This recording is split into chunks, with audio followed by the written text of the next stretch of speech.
Hey guys, welcome to Y&R Daily Update YouTube channel. Today's topics: does Y&R's Phyllis deserve Newman Enterprises? Phyllis claims she always had to prove herself while the Newmans got everything handed to them. But does she deserve to take their family company away from them? Kane and Phyllis have Newman Enterprises at their fingertips on The Young and the Restless. But the Newmans won't give up without a fight. Phyllis feels she deserves this company because she's a part of the legacy family. But is she right? Key takeaways: Phyllis and Kane successfully turned the AI program on its host, Victor. In a single false move, the program tore through Newman Enterprises, security, and assets, forcing a shutdown.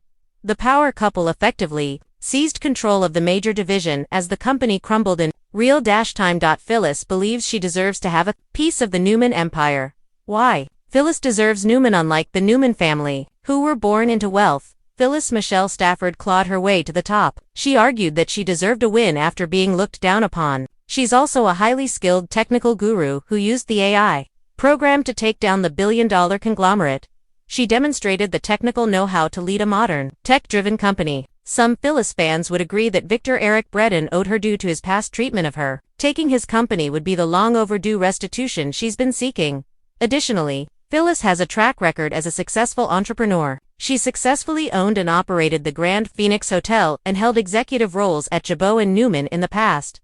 Phyllis justifies her power move to secure a legacy for her children, Daniel Michael Graziade and Summer Allison Lanier. She can see them running a powerful media company one day. By seizing Newman Enterprises, she effectively consolidates Summer's inheritance.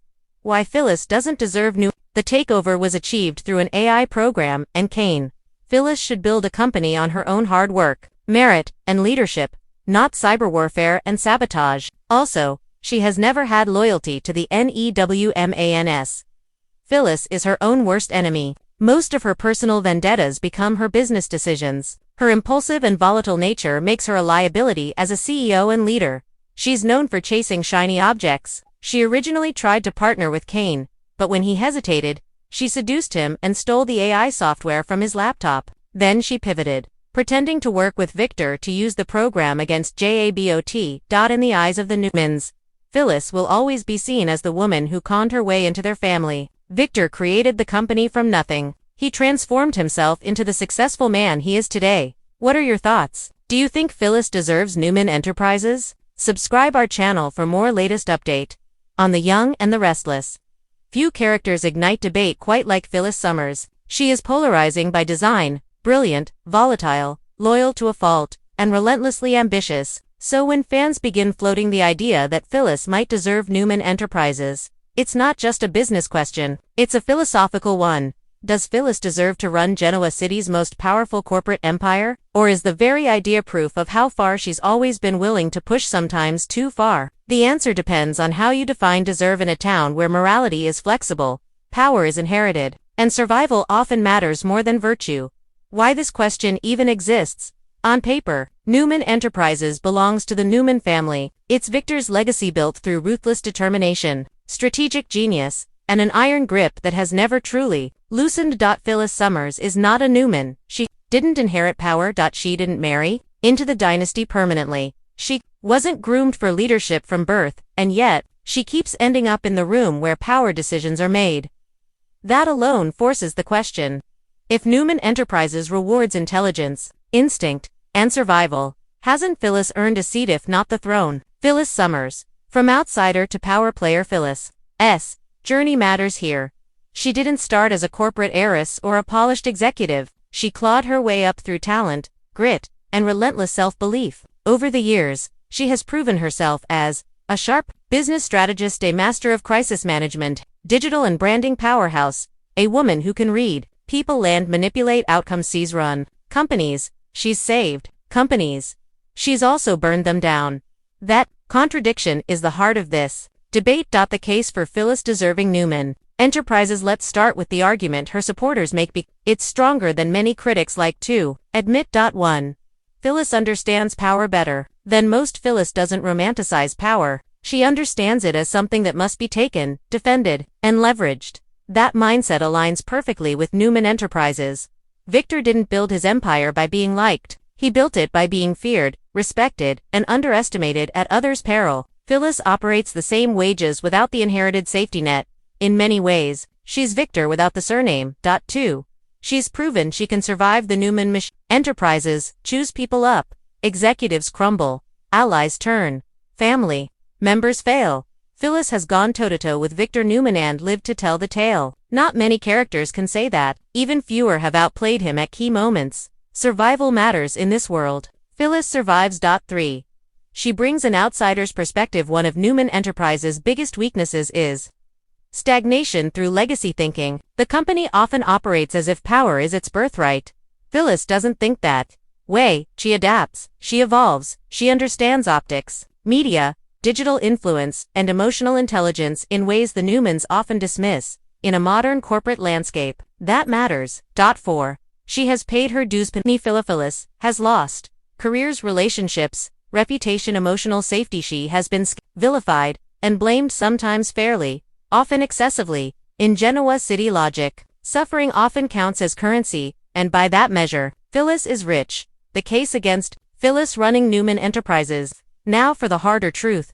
Deserving power isn't the same as being safe with it. And this is where Phyllis's critics have valid concerns. 1. Phyllis is reactive. Not always. Strategic. Phyllis's brilliance often comes with volatility. When she feels threatened, betrayed, or emotionally wounded, she reacts first and cleans up later. Newman Enterprises isn't just a weapon, it's a nuclear one. Victor understands when to wait. Phyllis often strikes immediately. That impulsiveness could destroy more than just enemies, it could collapse the entire structure. 2. Personal grudges drive too many decisions. Phyllis doesn't compartmentalize. Well, business becomes personal. Personal becomes vengeance. Her conflicts with Diane, Jack, Billy, and others have often spilled into professional arenas, creating chaos that benefits no one long term. Newman Enterprises cannot function as an emotional battleground, at least not without catastrophic consequences. 3. Trust is a real problem. Even Phyllis's allies often trust her conditionally. That's not nothing. Power at Newman Enterprises requires people to believe you'll protect the institution, not just yourself. Phyllis's history of secret-keeping, manipulation, and strategic reversals makes loyalty fragile. Fear may command obedience, but fear without trust eventually breeds rebellion. 4. Her children are already paying the price. One of the most compelling arguments against Phyllis running Newman Enterprises is the toll her ambition has taken on Daniel and Summer. Phyllis often insists she does everything for her kids, but her choices have repeatedly dragged them into conflict, danger, and moral compromise. Handing her the most powerful company in town would amplify that cost exponentially. The real issue: does Newman Enterprises deserve Phyllis? Here's the twist the show keeps circling without saying out loud. Maybe the better question isn't whether Phyllis deserves Newman Enterprises. Maybe it's whether Newman Enterprises deserves someone like Phyllis. Because, let's be honest, the company has thrived on methods just as morally questionable as Phyllis's. Victor has lied, he's manipulated, he's weaponized family, he's destroyed lives to protect power. Phyllis isn't introducing corruption into a pure system. She's reflecting it back. Why Victor Newman would never truly hand her the throne of in. If Victor respects Phyllis and on some level he would never fully trust her with his empire. Why? Because Phyllis is not loyal to legacy. She's loyal to survival. Victor wants continuity. Phyllis wants control. Those goals overlap temporarily but never permanently. Victor tolerates Phyllis when she's useful. He sidelines her when she becomes dangerous. That dynamic alone answers the question. Phyllis as CEO versus Phyllis as kingmaker. The role Phyllis truly excels in isn't figurehead, it's disruptor. Strategist. Power broker. She thrives in the shadows between institutions, where rules blur and outcomes shift. Running Newman Enterprises would trap her inside the very structure she's best at destabilizing. And Phyllis Summers has never thrived in cages, golden or otherwise. The emotional core. What Phyllis really wants: strip away the power fantasy, and the truth becomes clearer. Phyllis doesn't want Newman Enterprises. She wants respect, validation, that her sacrifices meant something. The company is symbolic, not the end game.